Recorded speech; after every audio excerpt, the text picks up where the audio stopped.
Tandirda yopilgandek chiroyli va mazali pattern nonlarni uy sharoitida tayyorlab o'xshatib ko'rishga harakat qilamiz. Nonlarimizni mag'zi shirin bo'lishi uchun dummalarni eritib yog'ini olamiz.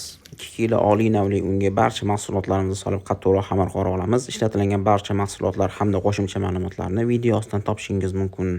Xamirimizni xona haroratida 1 soat tindirib olib, keyin 500 grammdan zuvolalar qilib olib, zuvolalarimizga ishlov berib, yana 20 minut davomida xona haroratida qoldiramiz.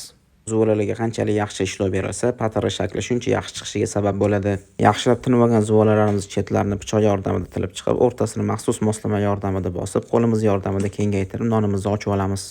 Pattern nonlarni o'rtasini sal kengroq ochib, chakkichi ham sal zichroq urib olamiz. Patternlarimizni listga taxlab olib, ustidan oddiy hech narsa qo'shilmagan sutni o'zini surib olamiz. Ustiga sedana bilan kunjutni aralashtirib sepib yoki qo'limiz yordamida surib chiqamiz. 150-170 gradus oralig'ida qizib turgan pechimizda 35-40 minut davomida qizartirib pishirib olamiz. Pechkadan chiqqan patternlarning hidi sizni bittasini bo'lsa ham sindirib yeyishga majbur qiladi. Yonida novvoy choy bo'lsa ta'rifga hojat yo'q. Bu videoni uyda oddiy pechda qilingan nonlar tandirdagi chiqmaydi deb o'ylaydiganlarga yuborib qo'ying. Qiziqarli retseptlarni o'tkazib yubormaslik uchun obuna bo'lib qo'yishni unutmang. Xato va kamchiliklar uchun ma'zur tutasiz. Vaqtingizga rozi bo'ling. Assalomu alaykum.